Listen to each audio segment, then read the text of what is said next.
Hi everyone, my name is Nurul Hanisa binti Rosli. I will be your first host. Hi guys, I am Khalid Iman as your second host. Hello, my name is Nur Shahira binti Mama Yazid and my role is as a non-executive chairman for IOI Group Berhad. Oh, hi, my name is Nafisa binti Fazila as a chief executive. Hello and Assalamualaikum. My name is Amirul Hakim and I will be representing as internal auditor for IOI Group Company.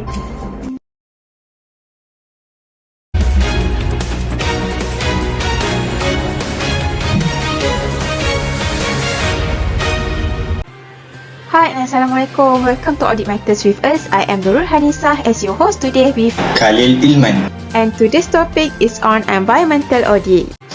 So Nisa, what is the environmental audit is all about? Let me explain first what is environmental audit. Environmental audit is a management tool of how well the environmental organization, management and equipment are performed with the aim of helping to safeguard the environment.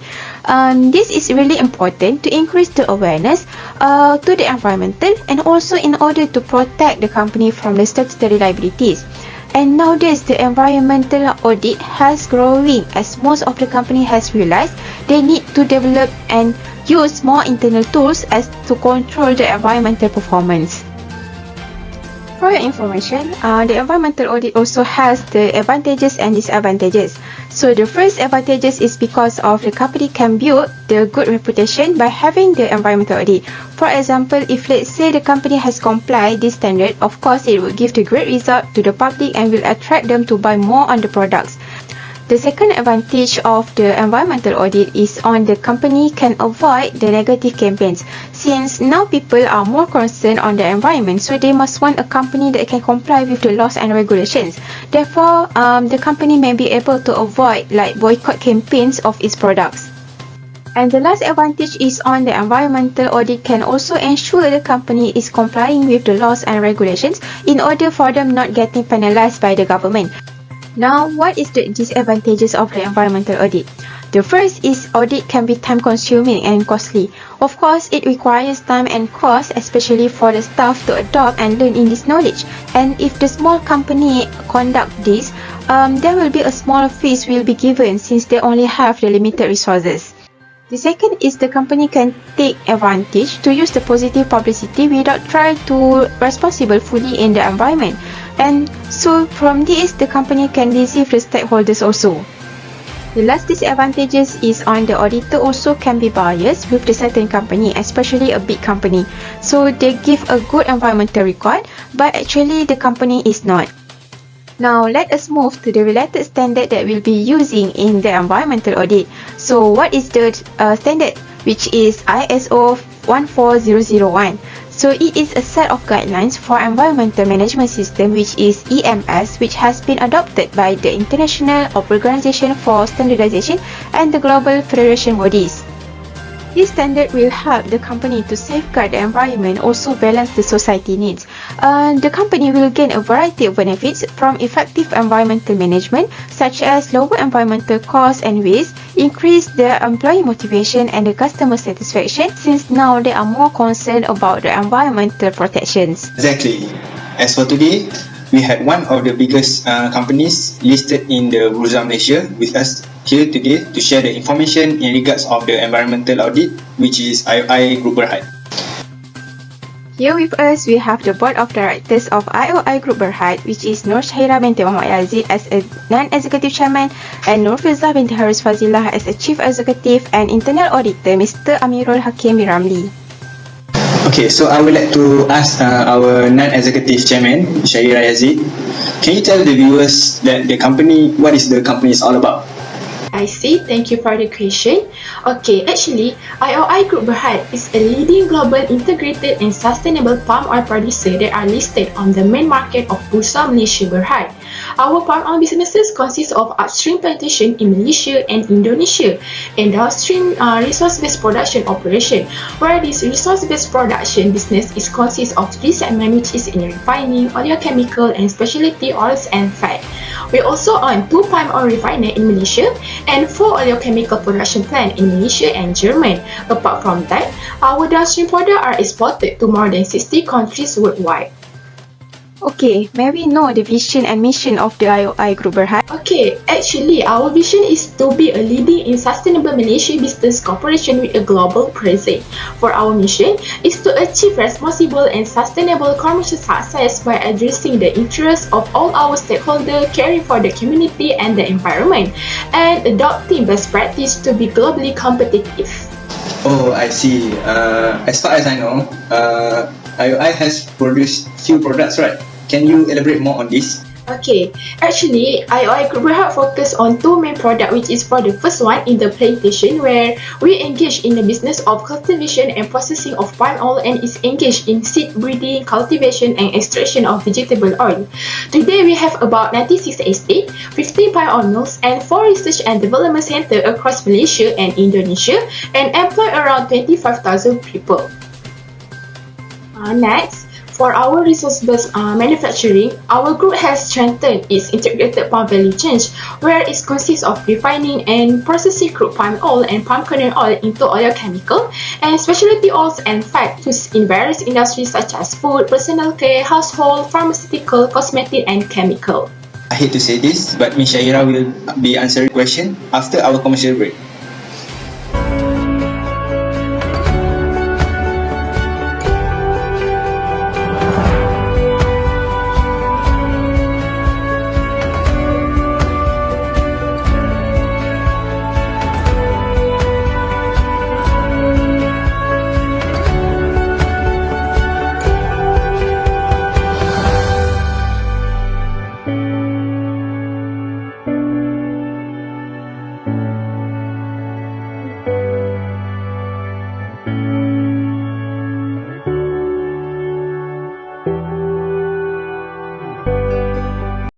Okay, welcome back to our channel. Okay, so due to the COVID-19 that has occurred now, is there an impact to IOI Group Berhad?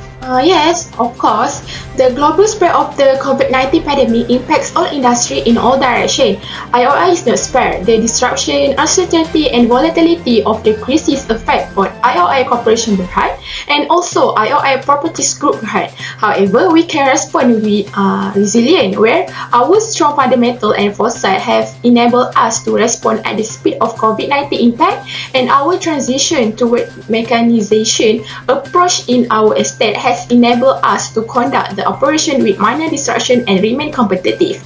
Apart from that, since the first year of this trade broke in January 2020, we has been working diligently to ensure the health and safety of our staff, participants and community partners during this health crisis. Okay, thank you to Ms. Zaharah for your explanation.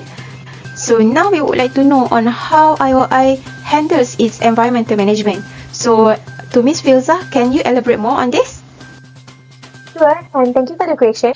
Before that, for environmental audit, I would love to highlight that during financial year 2021, there is no significant fine or non-monetary sanction for non-compliance with environmental regulation has been reported in our operating units. For the agrochemical management, this is actually to minimize and mitigate the use of chemical application. By doing so, we are not only minimize the cost of operation, but also it will reduce our impact towards environmental ecosystem as well as reducing greenhouse gas GHG emission from the breakdown of chemical components. This also allows the social goals development number 13, which is climate change action. Second is waste management. Currently, IOI adopted the 7 R's of circularity to incorporate sustainable activities, which is rethink, repurpose, reduce, reuse, recycle, repair and recover. So all organic solid waste, fiber and EFB from plantation operations are not being disposed, but instead are utilized to generate power for the mill operations. All hazard waste produced was disposed according to the local legislation and license. For financial year 2021, 99% of total waste management from IOI plantation was recycled and reused. This along with social goal development number 12, which is responsible consumption and production. Lastly, water stewardship. This is to minimize the water impact and manage the water risk.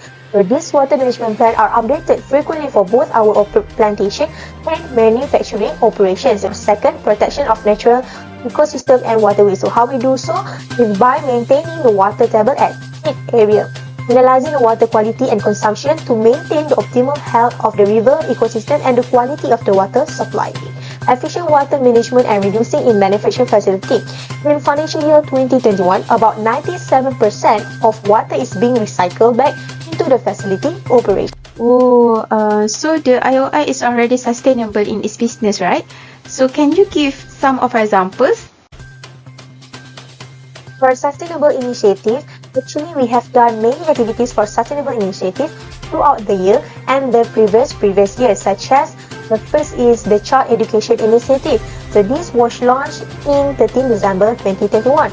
Back in April 2021, IOI has submitted a pledge to counter child labour via education post-COVID, providing full-day zero-cost educational platform access to the employees' children. So this reflect IOI commitment to eliminate all form of illegal, forced, bonded, compulsory and child labour as stated in our Sustainable Palm Oil Policy. Apart from it, it's Sustainability Project with Earthworm Foundation, EF.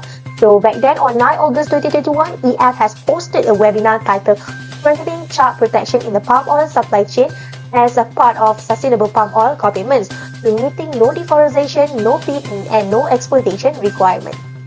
Lastly, Climate Change Action Initiative as a part of IOI Long-Term Action Plan to manage climate and any related risks and opportunities within our diverse and vertically integrated operation.